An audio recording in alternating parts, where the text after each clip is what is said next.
This is Career Competitor, and it is the podcast that believes we all have a competitive self that drives our optimal performance in our careers and within our lives. My name is Steve Mellor, and in the past 15 years, having been a coach to high performers, Olympians, business owners, executives across all walks of life, I have come to find that competitiveness comes from within. And I'm going to be using this podcast to really showcase how competitors from all walks of life are finding optimal performance and have built the careers that they have today. Hello there, and welcome into this episode of Career Competitor. Today with my guest, Ryan Gonsalves. And the best part about today's episode is we get to go all the way back to the origins of why this podcast even began, as Ryan and I dive into the transitional components that come with once being an athlete and then moving into a career beyond your sport. But specifically within our conversation, Ryan and I dive into the importance of identifying traits that make you successful in business that already are within you, already are instilled inside of you as the former athlete that you are. Secondly, we discuss the fear of insignificance for athletes, but why the impact and value that they bring is so much greater than they can ever know. And finally, we cover how an athlete's grit can be the game-changing quality they didn't know they needed within their careers. So we dive into those things and much more within our conversation, and it's always just wonderful to be able to go back to really the roots of why I started this podcast in the first place. So any former athletes out there, this one is definitely for you, but even those of you whose athletic career is many, many years now in the past, this is a good reminder really of the value that you bring because of that part of your life even to this day. So really looking forward to this one. I know you're going to enjoy this. So without any further delay, let's dive into this episode of the Career Competitor Podcast with Ryan Gonsalves, and I hope you enjoy. Hey, before we carry on with this episode, let me bring your attention to a link that you'll find right there in the show notes so that you can subscribe to my monthly email. It's just going to give you some awesome insights on who it is I am, what it is I've got going on, and maybe there'll be one or two food for thoughts in there that can stimulate your process, get you to get a little unstuck, get you to take a little bit more action, and maybe get you a little closer to optimal performance as you start to shape a stronger version of your optimal self. Go ahead, click that link in the show notes so you can become part of the ever-growing email list that's receiving this awesome insight each and every month, courtesy of me and courtesy of Career Competitor. Now, back to the episode. Okay, our career competitor for this episode is the founder and CEO of Second Wind Academy, a career discovery and transition platform for sports people, a former professional footballer, that's soccer player for my US listeners, turned global banker, now CEO and entrepreneur, a podcast host. Let's put it this way, our guest is well-versed in the very principles that this podcast was founded on, in how he has utilized his athlete characteristics across a widely diverse and successful career beyond his time in sport. Joining us all the way from down under in Sydney, Australia, I'm excited to be welcoming to the show fellow Englishman, Mr. Ryan Gonsalves. Ryan, how are we doing? Absolutely great. Thanks for having me today. Of course. Really excited for this one. And, you know, we've been chatting just before we got started here, and we both come from the north of England.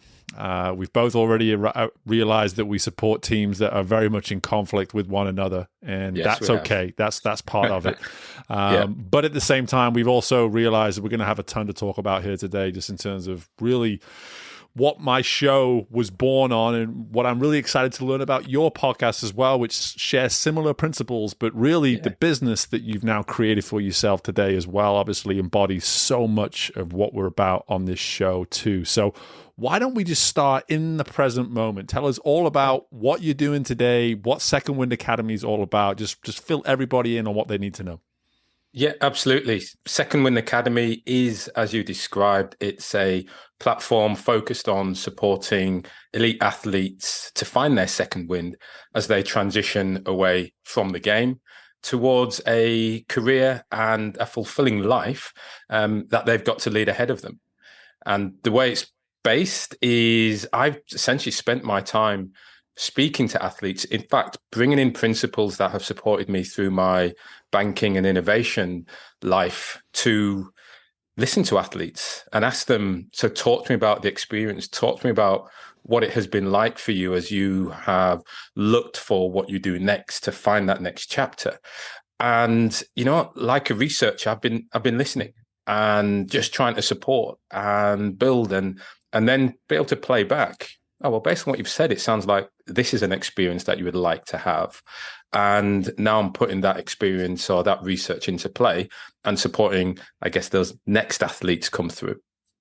Yeah. And a couple of things you've said already that we're definitely going to double click on, as I like to say, and go a little bit deeper with is this notion. Firstly, the name Second Wind. I love it because it really addresses at the heart one of the things that I myself, in all my listening too, of listening to other athletes go through what they've gone through, understand that there is this sort of regalvanizing input that you need to have within a former athlete's life, that it is okay to be deflated upon the end of that athlete career, because it is very much the end of a chapter. So we'll certainly dive into that a little bit. But secondly, just the power of listening, the power of just kind of being in a room, sharing a space with someone and knowing that they're saying something that requires you just to zip it, listen intently, and be present with them, and the power of exactly that. But before we go into those two areas, which I know are just going to be really good stuff, let's talk about you, the footballer, the player, what it was that was probably your be-all and end-all throughout your childhood into your adolescence, all this kind of thing.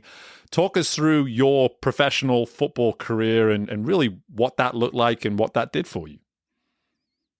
Yeah, absolutely. Happy to do that. I left school at 16.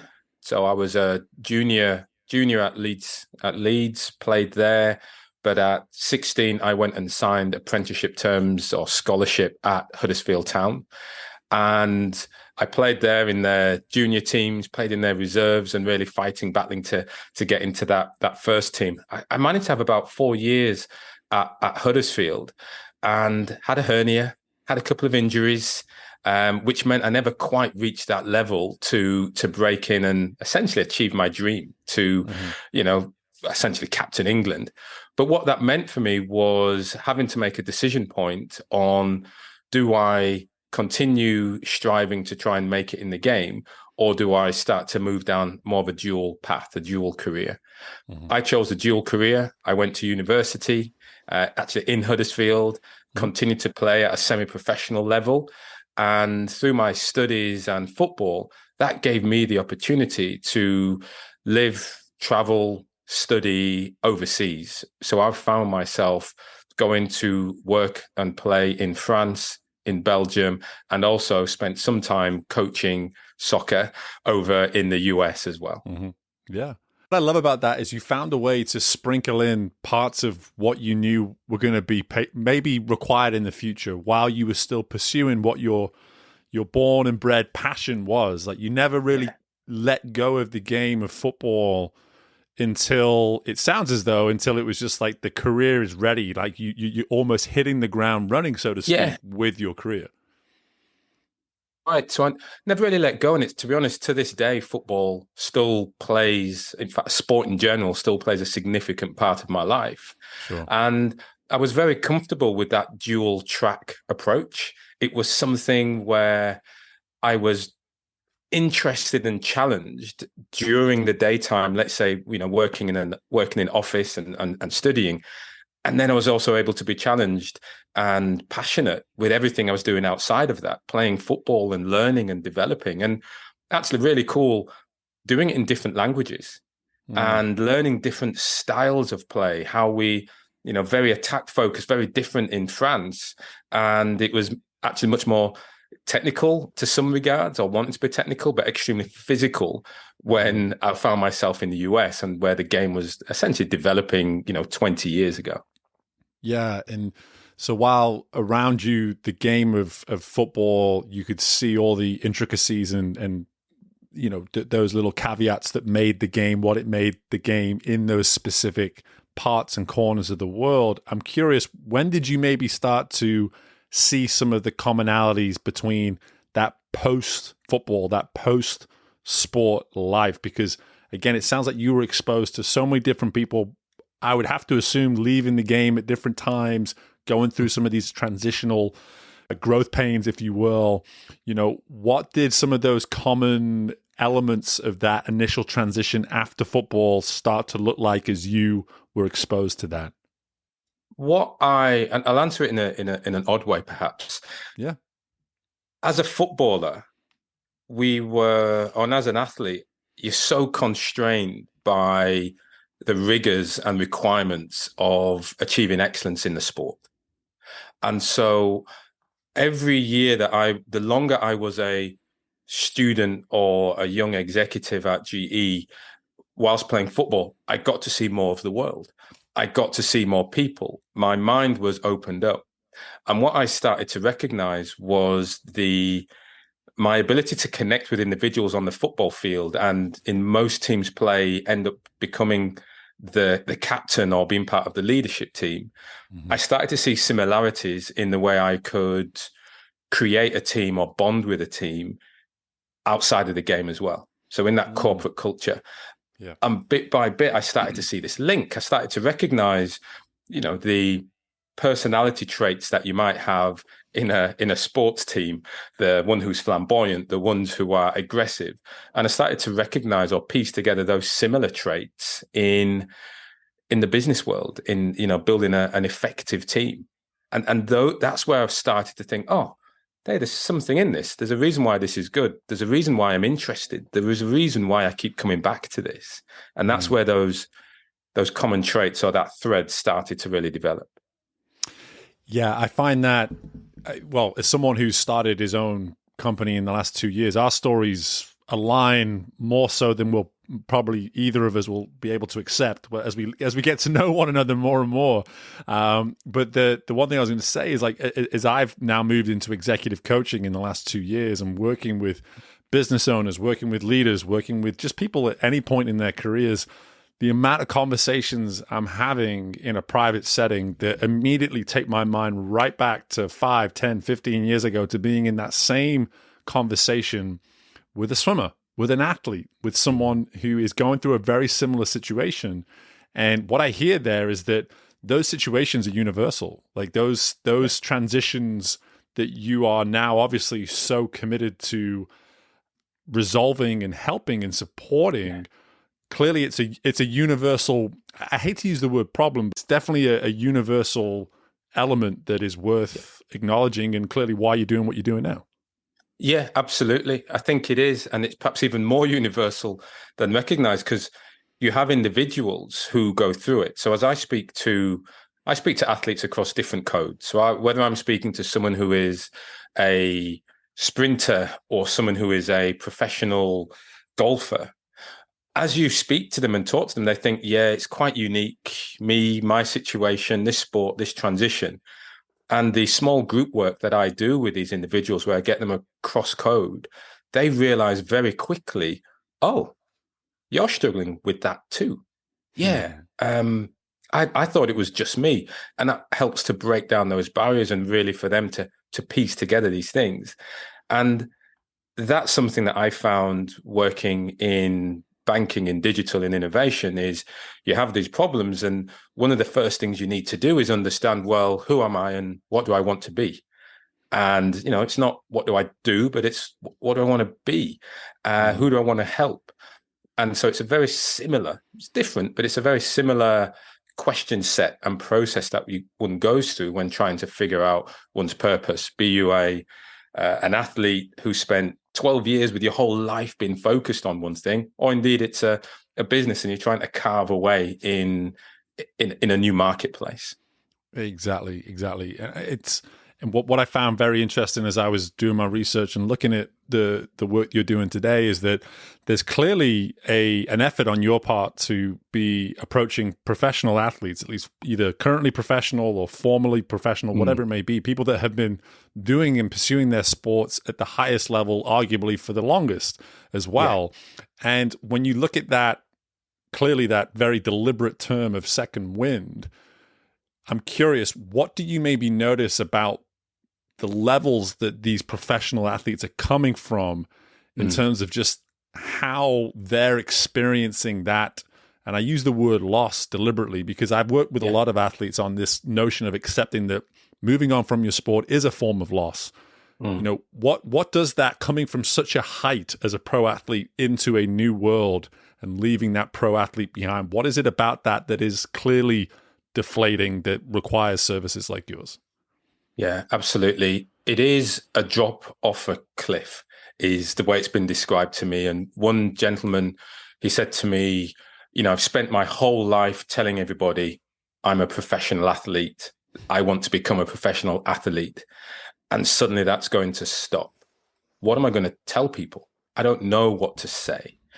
And so what you find, or what I find, is there's certainly a fear. There's a fear of becoming insignificant, which is quite a weighty, you know, description. It's like not a fear of not just loss or anything. It's like, well, I just fear being insignificant. I'm not changing people's life anymore. I'm not entertaining. I'm not building joy. I'm not supporting my family. I just become insignificant. And so that fear and insignificance are one of the biggest elements that I certainly focus on. There's also a lack of confidence. One guy, actually, another guy, a footballer or soccer player, he's a striker. He's had a wonderful career playing for several different clubs. But at the end of clubs, they release him. They tell him, now we're not renewing your contract. And he has to go find another club. But he did that almost 20 years, I think, his career spanned of him just going ahead and doing that. He left the game, got made redundant when he was a teacher.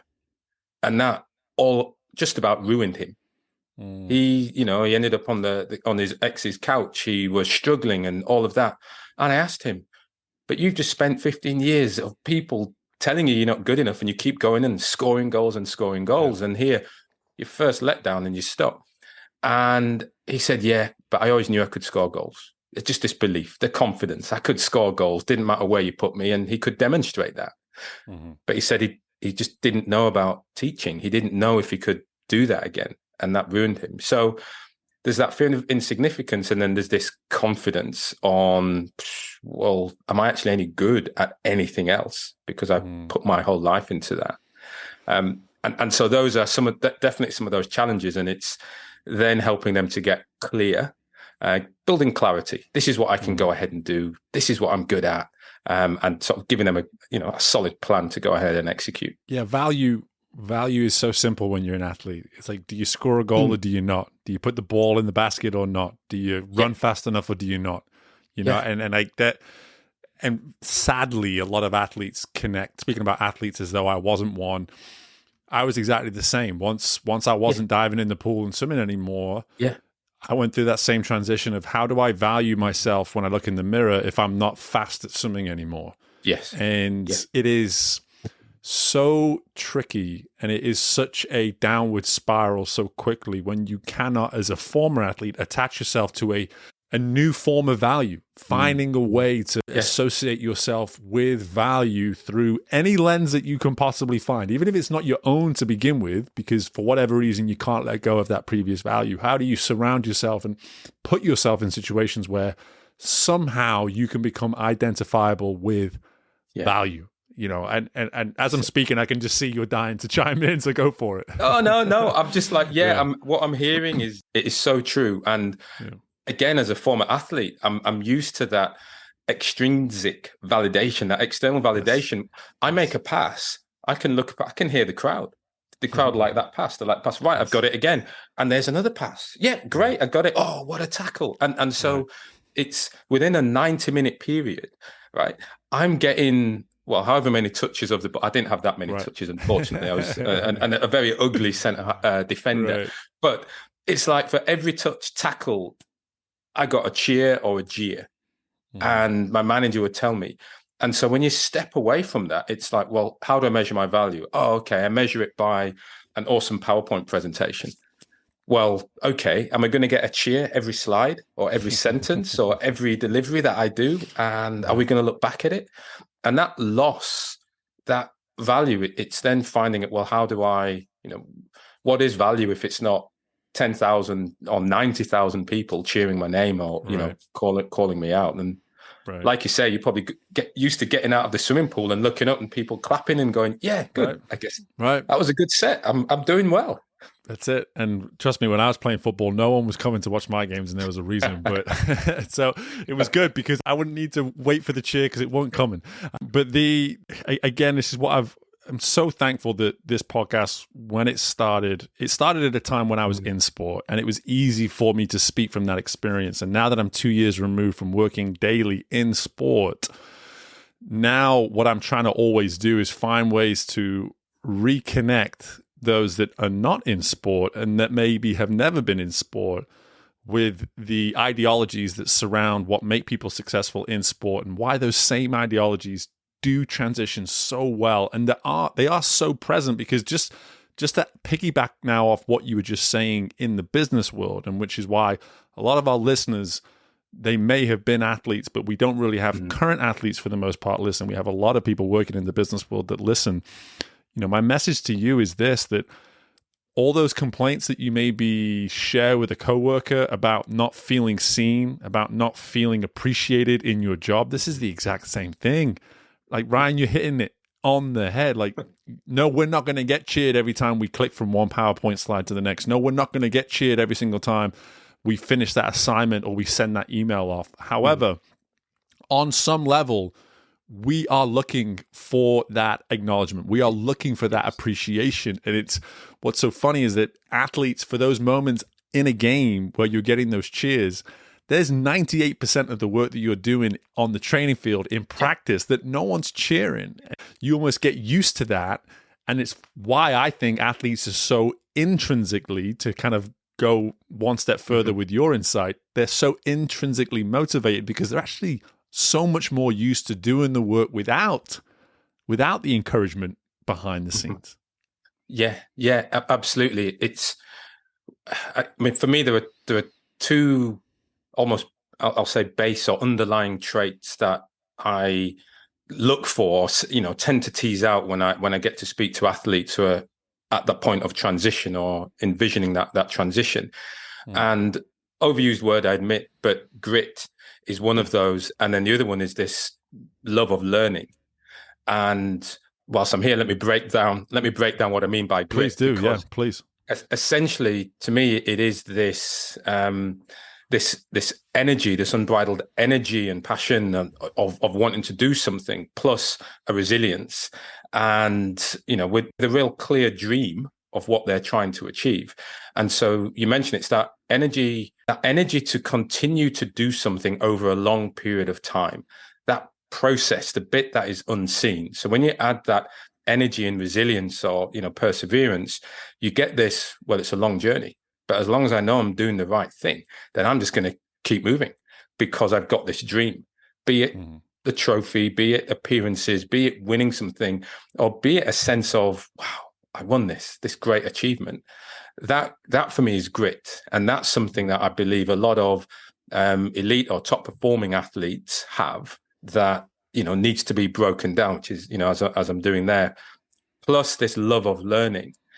But it's a different type of learning than we're used to saying from an academic perspective, because it is, and certainly from me in a team sport, it is, well, I like learning tactics. I like learning my opponent. And I love watching for that little drop in the shoulder as I'm playing against someone. And I'm like, that's what they do. If they're going to do that, then I'm going to react and I'm going to operate in this way. So that learning in situation, in context, is something I believe is within athletes. Is, new stroke technique, new thing has come in, new topspin. These are those little bits. And I think those two together make it, support athletes, especially to find this new thing. Because what they then need, and what I see my role is that repivot them. Well, can I help you find this new dream? Can I help you find this new motivation? Because I know you've got the energy. I know you can do things every single day, time and time again, as long as you know what that objective is and what that goal is. And it's helping them with that new dream and giving them essentially a game plan that they can execute on. Yeah, I love heard grit explained 100 different ways over the years. Yeah. And, Yeah. I love that way in which you're explaining it here, that energy and resilience, but it's over an extended period of time. And that is the nuance that has to be, it's not about just showing up and doing some hard work at certain points. It's about ensuring that you're doing that hard work over extended period of time. The part for me here, which I find fascinating, is the ability to ensure that you're listening and paying attention, because at the heart of everything that we're talking about here is that grit and that love of learning. If we're not paying attention, whether that's listening, whether that's just simply being present, then it's near impossible for us to actually notice these things as they're happening around us. And again, to my point of the way in which you describe grit, it's one thing to notice when someone's trying hard. It's another thing to notice when someone's trying hard consistently over longer periods of time. I remember that as a coach. You've done some coaching as well in football. Like, you notice the ones that show up and do it daily versus the ones that occasionally do it versus you know what I'm saying? Like, those people stand out.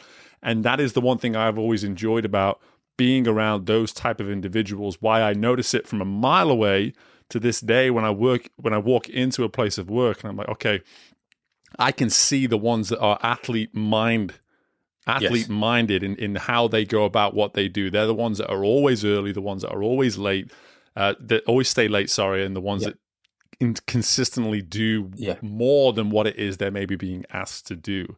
I'm just curious now, when you think about the work that you're doing today, how do you go about actually getting people to see that they do these things well? Because one thing I do know about athletes is, while under the spotlight they may like the attention, athletes for the most part are pretty terrible at just noticing what they do well and admitting it. So I'm just curious, like, how do you help people see some of these very, powerful characteristics that we both agree that are, important to have? Yes, you're quite right. Whilst as athletes, we're really good at getting stuff done, often looking up and then having to change tact can be a challenge, and need to be convinced. And the way that I do that, or the way that I found the most success, is for them to hear it from others.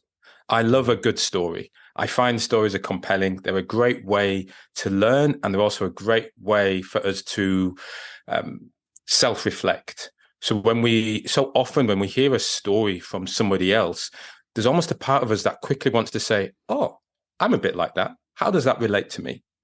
And so, whilst for a lot of athletes, we try to do things on a one-on-one basis, often it feels like a lecture. It feels like, it's just my coach telling me one thing. So, okay, if I see an immediate result, then maybe I'll do it. Otherwise, it's a load of rubbish. And so I like getting athletes together in small groups, because what happens is they hear things that are very similar to them coming out of the mouths of somebody else. Same sport, different country, different culture, and yet they're here. I am really passionate about this. I got to this level, things didn't work out, and then I had to start thinking about, what am I going to do? But I don't know what I want to do, because I have always been Ryan, the athlete. They hear it from someone else, and then they think, well, actually, that is how I feel. Okay, and that opens the mind. And once the mind is open, once they remember, I got to where I got to because of a growth mindset, then it's open, and then you can start going in and helping them or guide them along a journey of awareness and exploration and activity. Yeah, and once again, you're alluding to something that's so prominent in the workplace right now is people want to be heard. And when people are given those opportunities to share a space with employees and co-workers, maybe ones that they don't get to see and interact with too often, slowly but surely they start to be, wait, you deal with that too? Like, that's a problem for you as well? Really? I thought I was the only one. I thought I was the only one inside this building on this earth that was dealing with this same issue, that was struggling with this same adversity. It's like, no, like, I'm there with you. Like, show me that empathy of just like, I'm going through this with you. I know what this is about. And I know that's a huge part of the work that you're doing, like that empathetic ear. And then to surround athletes with similar empathetic ears to be able to say like, hey, we're all going through this together, and it's hard, but to know that someone else is going through it with you is so powerful, right? Yeah, it is. Empathy, such a that key word, that key phrase. And, we talk about it in business, and, I'm still a GE boy from a corporate perspective, and Six Sigma is in my brain all the time. And I remember so many different workouts that we would do, and you'd get two teams together in the room for the first time. And exactly like you said, oh, you do that. Oh, I thought I did that. Oh, well, hey, why don't we work together, and now we can make it even better. And so I find that similar concept of getting athletes together and just having them hear it and go, wow, I know how you feel. Well, let me help you get through that. Oh, that's what I should be doing. And then it builds from there. It's really powerful. It is. And one thing I really hope people are getting from this conversation, like, if you're hearing this and being like, well, I wasn't an athlete, or I didn't go through sport to a certain standard, so I can't really relate to this. I want to push back against that, because it's really important that you hear what we're actually talking about here. Yes, we're talking about athletes and the world that they operate in and some of the transitional elements that come with that. But at the same time, at the heart of this conversation is one's desire to be heard, one's desire to be understood. Like, these are very human traits. These are very normal things that we all experience in some way, shape, or form within our careers. And I just want to get that point across here really clearly, is that if you're listening to this and not able to associate with the athlete part, listen intently towards the components that are truly human and that you can relate to any career in any walk of life. And then you said it yourself, that GE, that Six Sigma background, to be able to sit there and be like, I've seen this in the most unathletic world, right? Like, you talk about no offense to those that work in that area, but that is not sport. That's a very different world. And so the fact that you can pick up on that same thing in your experience speaks volumes in terms of why this is such a human tendency and things that we all can be, we can all stand to certainly be paying attention to. But listen, as we start to bring this thing to a close, one thing I have to talk about, we can talk about listening, we can talk about second wind, we can talk about empathy, but at the heart of it, mate, we are competitors. Both you and I are very competitively driven. There's no way you do what we've done in our lives and not be a competitor. So I'm just curious now, when you think about your evolution to where you are today, what does the competitor that is Ryan today look like, maybe versus the one of a few football games ago, let's say, for instance? What an interesting question. How has my competitive edge changed? I would say in some respects, it's what is the same is the recognition of winning as a team. And I still love that. And that still drives me. It's still driven by having the right people around me, having someone who's better than me in goal, better than me on the wing. All of that I still see as vital. And that's the thing I can win, right? In that sort of raw way. I think my edge to desire to compete and win, the difference is it's not about winning the World Cup. It's not about, whereas it was then. Everything was about, right, well, that's the ultimate trophy and that's where I want to get to. Right. Now my team, or the way I see things, it's this network. It isn't about saying I want to be the biggest, the best and hold that trophy. Mm-hmm. I think the competition, or at least the outcome that I'm looking for, is the impact it has on others. And that's probably how it's changed. But I still want to be part of a great team. Yeah, I love that answer, because for me, I ask that question a lot. And so for me, it's to hear it put like on one side of things, being a team, winning as a team remains just as important and just as exciting and just as fun as it ever has been. Mm-hmm. But on the flip side, I hear that individual evolution of just saying, hey, listen, now I'm defining those competitive environments and maybe those wins in this more impact mindset. Yeah. Like, what does it mean to truly have an impact? Because again, it's what I used to say to athletes all the time. It's like, I know it seems like everything in this teeny tiny world that is our sport and is our team seems like an enormous thing all the time. But when push comes to shove, there's going to come a day down the line where this world seems so small in comparison to wherever you are at that point in your life. And it's so important to notice that impact evolves. The way in which we make an impact changes. And the beauty of it, as well, as our world evolves, like, the world itself becomes something that's worth impacting more. Like it's worth showing up and doing the work that you do now more than ever. That's kind of what I hear in terms of just what you're doing today. It sounds like you're in the most impactful position that you've ever been, which is why that's how you're assessing how you can win and how you can compete today. Yeah, absolutely. You know, I think you've summed it really well. It was about me lifting the trophy, about me winning with that team, pulling a team and holding that up. And now it's much more outward in the way that we see, well, what's on the faces of the people that we're working with and supporting, and how are they improving their lives and moving forward. And it's that nuance. But I love the questions. It's great. Well, I pride myself on quality questions, and Ryan, I'll tell you this, mate, like this has been a real just we use a pun of second wind, but it's been a breath of fresh air. It's been it really does put wind in my sails when I get these opportunities to have these conversations, because I remain passionate about it to this day, that athletes continue to have opportunities to transition successfully from a life in sport to whatever it is they respectfully want to go into, and that nothing about that transition should be assumed as easy. Like it is. It is a hill. It is a mountain in some cases. In some cases, it does seem as though it's something that cannot be climbed. And to have services like yours, I've had people like yourself on before that are doing similar things. I'm here for it. I'm excited to support it. I'm so thankful that we had this chance to talk. And before I let you go, tell everyone where we can learn more about you, where we can learn more about Second Wind. So just give us all the information we need to know.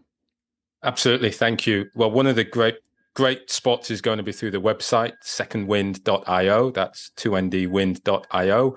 You'll also find me on LinkedIn, very heavily involved on LinkedIn, quite simply Ryan Gonsalves. I like to think I'm the most popular Ryan Gonsalves on LinkedIn.